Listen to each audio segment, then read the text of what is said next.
साथी हैं जिन्हों को आज के दिन ऑफिस जाना था, लेकिन वो लोग ऑफिस नहीं गए, और वो इसलिए नहीं गए कि तनख्वाह कटती है तो कटे, लेकिन आज हम देश के अन्नदाता जो लोगों का पेट भर रहे हैं, आज हम उनके इस भारत बंद के दौरान उनका। नमस्कार, मैं राजवीर सिंह सोलंकी। विकासशील भारत अखिल भारत के लिए हम पहुंचे हैं गाजीपुर बॉर्डर। आज गाजीपुर बॉर्डर सुबह से ही बंद था। भारत बंद का आह्वान किया था किसानों ने। किसानों के कारण क्या क्या हानि हुई जनता को, परेशानी हुई जनता को, कितनी हानि हुई देश की आर्थिक व्यवस्था को। आज हमारे साथ हैं मोहित शर्मा जी, बहुत बहुत स्वागत है विकासशील भारत अखिल भारत पर। देखिए, पहली बात तो मैं आपको जी बिल्कुल आपका भी स्वागत है और तमाम देश के दर्शकों का भी स्वागत है।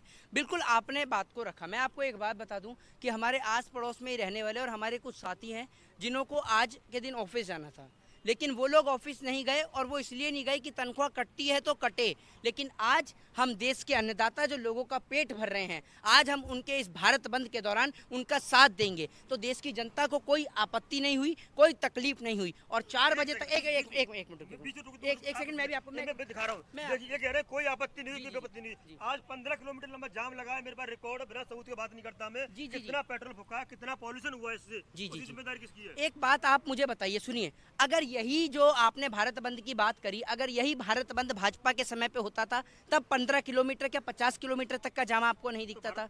एक मिनट सुन तो लीजिए। आप एक बार उस बात का मुझे जवाब दिए। दूसरी बात ये कि जब देश की सरकार, और दूसरी आप एक बात, ये 15 किलोमीटर का जाम लगा, किसी जनता ने कुछ कहा? क्योंकि जनता किसान के, एक मिनट, ये जनता नहीं कह रही है, सुनिए, ये जनता नहीं कह रही है, ये जनता नहीं कह रही है, ये देश के वो पत्रकार कह रहे हैं जो वहां पर मोदी जी के पीछे पीछे अमेरिका तक पहुंच जाते हैं, और उनको जब बाहर किया जाता है ना, बाहर की ओर का रास्ता दिखाया जाता है, तो उनको पता चल जाता है कि उनकी औकात क्या है। पूछेंगे प्रश्न आपसे। पहला प्रश्न हमारा ये था कि जो आज भारत बंद किया गया जी, इससे जो जनता को परेशानी हुई और आर्थिक नुकसान हुआ, इसके लिए क्या किसान जिम्मेदार नहीं है? एक बात आप मुझे बताइए, इस देश के अंदर 6 महीने के लिए लॉकडाउन लगाया जाता है और इस देश की पूरी आर्थिक स्थिति को डंप कर दिया जाता है, उसको रोक दिया जाता है, स्टॉप कर दिया जाता है।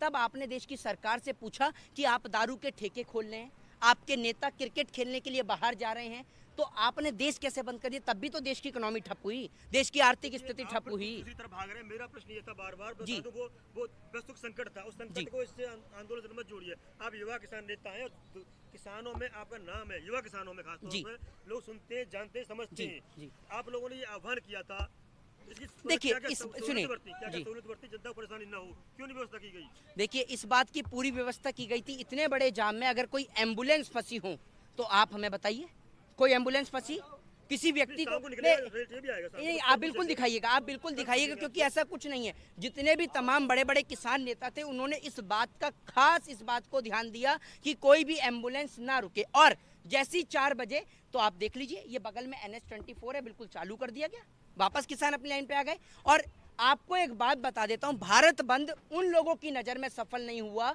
जिन लोगों को तब मजा आता है, बीजेपी की नज़र में सफल नहीं हुआ, देश के चाटुकार पत्रकारों की नज़र में सफल नहीं हुआ, क्योंकि उनकी नज़र में ये सफल जब होता है जब तक सरकारी संपत्तियों को तोड़ा ना जाए, किसी को तकलीफ, चोट और हानि ना पहुंचाई जाए, इनकी नज़र में तब सफल होता। लेकिन किसान मिट्टी से जुड़ा आदमी होता है, इसके लिए मिट्टी इसकी माँ है, मिट्टी इसके लिए सोना है, और मिट्टी इसके लिए सब कुछ है, क्योंकि ये इसी मिट्टी से अनाज पैदा कर कर लोगों के पेट भरने का कार्य करता है। जी, मिट्टी से पैदा होता है, मिट्टी से अनाज उगाता है, मिट्टी जी से बढ़ता है, तो ठीक है। आप कह रहे हैं किसान आंदोलन सफल रहा, जी, सफलता का क्या परिणाम है और क्या संदेश देना चाहते हैं सफलता के पीछे हम? सफलता का प्रमाण ये है और सफलता के पीछे संदेश ये है कि आज जो देश की सरकारें, जो हमारे देश के प्रधानमंत्री जी अमेरिका से दौरा कर साइट तक घूम आते हैं, उनके पास इतना सा समय नहीं कि अपने देश के किसान से 27 सितंबर का ऐलान को, यूं तो है नहीं कि एट ए टाइम किसान ने किया है, कितने दिन पहले कर चुका था। हमारे प्रधानमंत्री एक बार पूछ लेते, कृषि मंत्री एक बार इनसे पूछ लेते कि भैया आप ये कर रहे हैं भारत बंद, आप ये बताइए हमारी तरफ से आपको क्या सुविधा चाहिए, आप ये बताइए, आप भारत बंद कर रहे हैं तो आप क्यों कर रहे हैं, हम इन बिलों को वापसी लेते हैं। एक प्रश्न आपसे पूछ सकता हूँ, एक मिनट, मैं मेरे बात आप मुझे बताइए, एक प्रश्न आपसे पूछता हूँ, चलिए आपकी सारी बातों को मैं जायज़ ठहराता हूँ, एक प्रश्न का जवाब आप मुझे एक शब्द में दीजिएगा। जब हमें पता है कि इस बिल के जरिए हमारे 650 से ज़्यादा किसान भाइयों ने अपनी जान को खोया, हमें पता है हमारे किसान भाई सड़कों पे बैठे हुए हैं, हमारे किसान भाइयों को गर्मी का सामना करना पड़ा, बरसात का सामना करना पड़ा और धूप का सामना करना पड़ा, तो क्या हमारे देश की सरकार एक बिल को वापसी नहीं ले सकती? एक बात आपसे पूछ रहा हूँ, जब लोग हम कहते हैं, हम सरकार की बात से कह रहे हैं कि फायदा है, लेकिन जनता नहीं लेना चाहती, तो आप क्यों दे रहे हैं जबरदस्ती? देखिए अगर जनता आपसे एक सवाल में जवाब की वापस होना चाहिए नहीं होना चाहिए जी? जवाब दे रहा हूँ, मैं दे रहा हूँ जी जनता की बात करते हैं आप, वो कहते हैं मुट्ठी भर किसान है, जनता है ही नहीं। जनता अगर नहीं होती वो जीतती क्यों? जनता उनके साथ है, जनता एक उनको बात वोट देती है, आप जनता मुझे वो है। बताइए, सुनिए सुनिए एक जनता बात उनके जी। साथ है, जनता किसान बिल वालों के साथ नहीं है। अच्छा आप समर्थन कर रहे हैं, आपके साथ नहीं है, जनता उनके साथ है, उनके बिल का समर्थन कर रही है, इसलिए वापस जी लेने का कोई सवाल नहीं जी। है, ये उनका कहना है स्पष्ट। बिल्कुल बिल्कुल, आपने सरकार की बात को रखा। आप मुजफ्फरनगर गए थे? गया था मैं, आपने मुजफ्फरनगर महापंचायत देखी? पूरी खबर तो की। आपको लाल पता ही है, दिखाया था। आपको बखूबी तौर पे पता है कि क्या सरकार की मुट्ठी इतनी बड़ी है कि कश्मीर से कन्याकुमारी तक देश की जनता को अपनी मुट्ठी में समेट ले? बताइए, अगर सरकार की मुट्ठी इतनी बड़ी है तो आप कह सकते हैं मुट्ठी भर किसान है, वरना ये पूरे हिंदुस्तान का किसान है जो आज अपनी जमीन के लिए, अपनी मिट्टी के लिए इस लड़ाई को लड़ रहा है। मोहित जी, मैं यही प्रश्न पूछूंगा, माननीय प्रधानमंत्री दौरा और उनका जी। साइड इंस्पेक्शन है जो सेंट्रल विस्टा का पार्लियामेंट, जी। ये प्रश्न है, पर मेरा प्रश्न ये है अभी भी दोबारा आपसे जी। कि जो आप सफलता का प्रमाण दे रहे हैं कि आपका भारत बंद सफल रहा जी और आप कह रहे हैं कि किसी को ज्यादा तकलीफ नहीं हुई, जी। संदेश क्या दिया आपने इससे? संदेश हमने यही दिया कि सरकार जो लोगों का देश का पालनहार किसान है उसको सड़क पे बिठा रही है, तो सरकार को भी एक संदेश जाना चाहिए और सरकार को भी पता चलना चाहिए कि आंदोलन लगातार चल रहा है और भारत बंद का करने का मतलब सिर्फ यही था।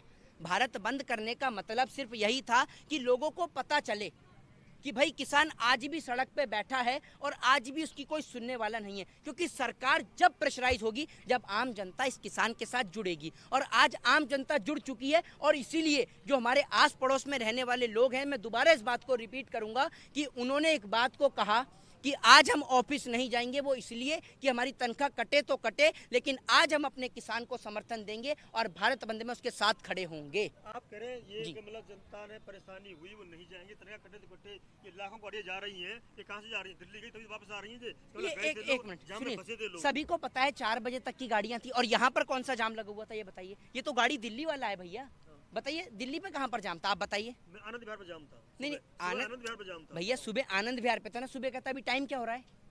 मैं सुबह अभी पे था। एक मिनट अभी देख लेते हैं। अभी टाइम आप हो रहा है। प्रश्न को घुमाए ना, आप प्रश्न मैं को घुमाए ना, प्रश्न मेरा प्रश्न ये था भैया दोबारा 4 प्रश्न ये बज के था। 50 मिनट हो रहे हैं और 4 बजे तक का भारत बंद का ऐलान था। क्या 1 घंटे में रोडों पे गाड़ियां नहीं आएंगी? बताइए। आपका प्रश्न आपका उत्तर ये था जी। कि मतलब लोग घर पे नहीं गए, घर पे रहे, तनख्वाह कटे तो कटे। नहीं, जी, कटे तो हाँ। कटे, घर पे थे तो फिर ये गाड़ी गई थी तभी तो आ रही नहीं है। सुनिए मेरा सुनिए, ये है। गाड़ियां भी थी, लोग जाम में थे और जाम में थे तो उन्होंने ये कहा कि अपने किसान भाई के लिए अगर हम 1 घंटा 2 घंटा 4 घंटा अगर जाम में भी रह लेते हैं तो आपत्ति क्या? जो ये आप लोगों कह का रहे पेट हैं, घर पे थे हम। अरे भैया मैं कह रहा हूँ आप ही कह कि रहे थे। मैंने क्या कहा, आप उस बात को समझे नहीं। मैंने क्या, कुछ साथियों ने कुछ लोगों को बोला है, मैंने सभी को नहीं बोला। अब कुछ में ये तो है नहीं पूरा 133 करोड़ हिंदुस्तान आ जाता है, ठीक है ना, तो मैंने कुछ लोगों को बोला है जी। एक मिनट, मेरा प्रश्न है, अभी आप कह रहे किसानों के लिए योगी जी ने, माननीय योगी जी ने अभी गन्ना का मूल्य बढ़ाया है, मंत्रिमंडल का विस्तार भी किया है, जी, जी, जी। कि आराम से मतलब सरकार को ढंग से चलाया जा सके। एक बात आप मुझे बताइए, क्या 4.5 साल के कार्य में अब मात्र कितने दिन बचे हैं? अब इस सरकार के मुश्किल से 4 महीने बचे हैं और 4 महीने भी इलेक्शन कैंपेनिंग के हैं। क्या 4.5 साल में योगी जी को गन्ने के दाम बढ़ाने की याद नहीं आई? तो आपको भी आसानी से पता है। अब ये आपके ऊपर डिपेंड करता है कि आप इस सवाल का जवाब दें चाहे ना दें। आपको भी पता है कि ये सरूफा दिया गया है देश के किसान को। प्रधानमंत्री जी बोल रहे हैं अभी तो 25 रुपए बढ़ाए हैं अभी तो पाँच साल में भैया प्रधानमंत्री जी ने कहा कि अभी तो 25 रुपए बढ़ाए 3 हैं। महीने की तो बात नहीं है, नहीं दुगनी हो जाएगी। नहीं, दुगनी हो जाएगी बिल्कुल। कैसे दुगनी होगी? ऐसे दुगनी होगी जैसे हमें 2 करोड़ रोजगार मिला, वैसे दुगनी होगी जैसे आज आप बुलेट ट्रेन में सफर कर रहे हैं, या वैसे हो जाएगी जैसे आप 100 स्मार्ट सिटियों को बनते हुए देख रहे हैं? कैसे दुगनी होगी जरा ये बता दीजिए। आप स्मार्ट सिटी की बात कर रहे हैं, आप सेंट्रल विस्टा की बात नहीं करते, सेंट्रल पार्टी नई पार्लियामेंट की बात नहीं करते। वही तो भाई बोल रही है, आप शुरुआत एक तो हुई बात ना। सुनिए शुरुआत तो हुई। अरे भैया 7 साल में सिर्फ शुरुआत ही हुई है। चलिए एक बात मुझे बताइए, पार्लियामेंट में इस देश की गरीब जनता, 133 करोड़ जनता में से गरीब जनता कौन सी पार्लियामेंट में जाती है? इस बात का आप जवाब दे गरीब दीजिए जनता के प्रतिनिधि जाते हैं वहाँ पे। भैया। गरीब जनता गरीब जनता ही चुनती है उनको, वही भेजती है वहाँ अच्छा, पर। गरीब कल को जनता आप के भी- एक आप भी वहीं मिनट, आओगे। गरीब जनता के कैसे प्रतिनिधि? जो आज देश की जनता को नंगा कर खुद 10 लाख का सूट पहनते हैं, वो प्रतिनिधि? या वो प्रतिनिधि जो देश के किसान के उनके पास मिलने का समय नहीं है, लेकिन बांग्लादेश और अमेरिका का दौरा करने का उनके पास समय है? किसने चुना था? चुना तो जनता नहीं था, चुनती जनता ही है, चुनती जनता ही है, और गलती भी जनता से ही होती है, और गलती को सुधारने का काम भी ये जनता ही करती है, और अब बखूबी इस गलती को सुधारेगी। आप मतलब बीजेपी के पीछे क्यों पड़ गए? भाई आप एक बात मुझे बताइए, मैं बीजेपी के पीछे पढ़ूं तो क्यों ना पढ़ूं? अब एक सवाल का आप मुझे लॉजिकली जवाब दीजिए। एक मिनट, आपने आपको आप एक सवाल का जवाब दे दूं। आपने कहा बीजेपी के पीछे क्यों पड़े? मैं आपको एक जवाब दे रहा हूँ, पहले मैं आपको एक जवाब दे रहा हूँ। नहीं, मैं सुनूंगा आपकी बात। एक सवाल का जवाब मैं आपको देना चाहता हूँ, और आपसे आज पर्सनली सवाल है, आपसे सिर्फ। सरकार ने जनधन योजना के तहत खाते खुलवाए, 500 रुपए प्रत्येक खाते में डलवाए, ठीक है। प्रधानमंत्री जी अक्सर अपने भाषण में कहते हैं 125 करोड़ की आबादी। हम 125 करोड़ की आबादी पे न जाके 50 करोड़ की आबादी की बात कर लेते हैं। अगर 50 करोड़ आबादी ने खाते खुलवाए और 500 रुपए अपने खाते में डलवाए, तो आप लगाइए कितना पैसा आया। लगाते रहिए जीरो, कोई हिसाब नहीं है। लेकिन एनपीए के तहत 3,16,500 करोड़ रुपए का कर्जा किसका माफ किया सरकार ने? अंबानी साहब का। सुनिए, अब ये मेरा भी खत्म नहीं हुआ। अंबानी साहब का माफ किया, किसान का नहीं माफ किया। दूसरी बात ये, आपने कहा मैं बीजेपी के पीछे क्यों पड़ता हूं। आप मुझे आज इस सवाल से संतुष्ट कर जाइए, मैं बीजेपी के लिए नहीं बोलूंगा कि 3 लाख करोड़ रुपया। सुनिए, एक मिनट रुकिए। 3 लाख करोड़ की बात यहीं खत्म नहीं होती। प्रधानमंत्री मोदी जी बोलते हैं नोटबंदी के बाद काले धन के तौर पे 3 लाख करोड़ रुपया विदेश में आया, तो हमने 1 लाख करोड़ रुपया जापान से उधार क्यों लिया? हाउ टू एक्सप्लेन, बताइए आप मुझे। 80 करोड़ लोगों को जी भोजन के लिए राशन मिल रहा है। नहीं, मेरी बात ये 1 लाख, वो 3 लाख करोड़ कहाँ गया, और 3 लाख करोड़ कहाँ गया जो हमें 1 लाख करोड़ उधार लेना पड़ गया? बताइए ना, बता रहा हूँ मैं।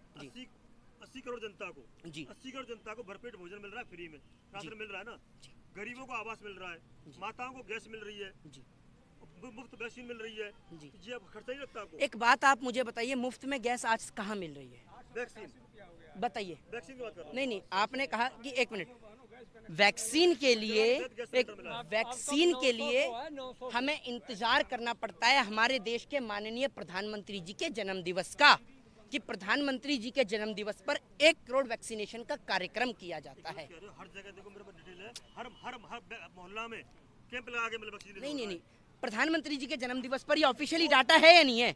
मैं अपने घर का डाटा तो बता नहीं रहा हूँ भाई। 15 लाख की भीड़ थी। कुछ लोग क्या, ये तो नेशनल चैनल पूरा दिखा रहा है 1 करोड़ वैक्सीनेशन प्रधानमंत्री जी के जन्म दिवस पे किया गया।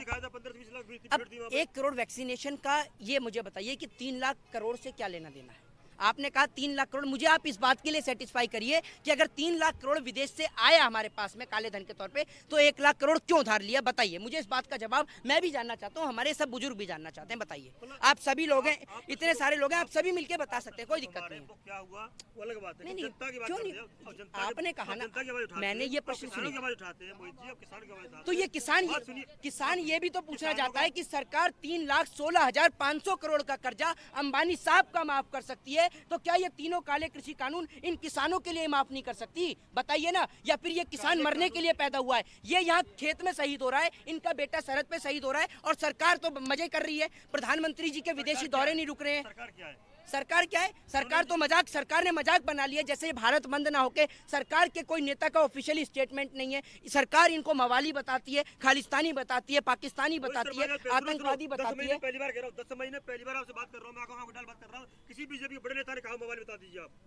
एक बात, एक मिनट, आतंकवादी है, किसी ने कहा एक नहीं करना बताया। राजनाथ सिंह नाम लीजिए, किसी का नाम मैं आपको नाम लेके बताता हूँ। आप एक बात बताइए, जिसने बीजेपी को कहा, जो फोगाट थी, क्या नाम था उनका? अरे वो नेता थोड़ी यार भाई, क्यों? किसी राष्ट्रगाड़ी ने, किसी प्रवक्ता ने बड़े ने कहा बता दो भाई। आप मुझे क्या कह रहे हैं, क्या मतलब है यार? नहीं, आप क्या कैसी बात कर रहे हैं? आप खालिस्तानी बोला गया, आपने किसान को सुना नहीं? आपने हैं किस बीजेपी का? आप अरे भैया, आप एक बार मुझे बताइए, मतलब जब प्रधानमंत्री जी अपने मुंह से कहेंगे तब आप यकीन मानेंगे? ये एक बात मुझे बताइए, ये जो बीजेपी के लोग नहीं है, आप मना करिए कि बीजेपी के लोग नहीं है।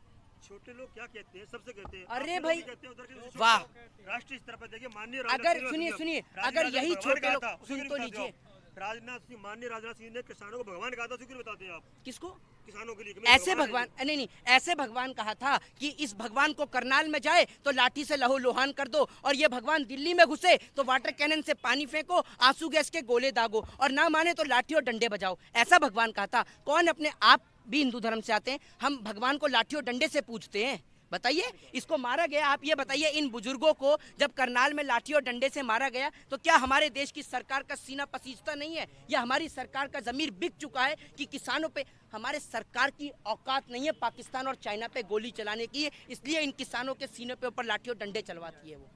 आप ये कह रहे हैं किसानों पर लाठी डंडे चलवाती है और मतलब पाकिस्तान से चाइना से बात करने की औकात नहीं है जी। वो तो कह रहे पूरे विश्व डंका बज रहा है माननीय प्रधानमंत्री का। विश्व में डंका देखा ना, विश्व में डंका देखा ना कैसा बजा। प्रधानमंत्री जी को हवाई जहाज से छतरी लेकर खुद उतरना पड़ता है। दूसरी बात, उनको रिसीव करने के लिए जो बाइडेन नहीं आते, वहां के जूनियर सेक्रेटरी वहां पर आते हैं प्रधानमंत्री को रिसीव करने के लिए। और जिस कमला हैरिस के सामने जो भारत देश की बेटी विदेश तक जाके इस तिरंगे झंडे का नाम रोशन करती है, उसके सामने प्रधानमंत्री मोदी जी जब बैठ के बात करते हैं तो कैसे करेंगे? क्योंकि वो तो कह रहे थे अब की बार ट्रंप सरकार। तो बताइए मोदी जी कैसे आई टू आई कांटेक्ट कर पाएंगे? एक कमला हैरिस है और एक अपना कमला पसंद है, दोनों के दोनों वायरल हैं, समझ लीजिए आप। कमला हैरिस को न्योता देखा है भारत आने के लिए?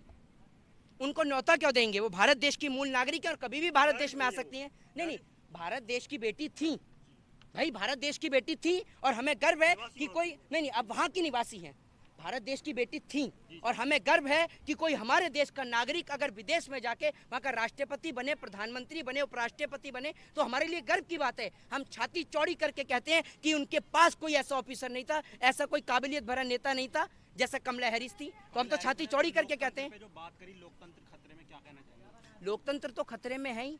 जब किसान को मारा जाएगा, पीटा जाएगा, असम में जब लोगों को मारा जाएगा और उसका साथ पत्रकार देंगे तो लोकतंत्र तो खतरे में है ही। जय हिंद, जय भारत, वंदे मातरम।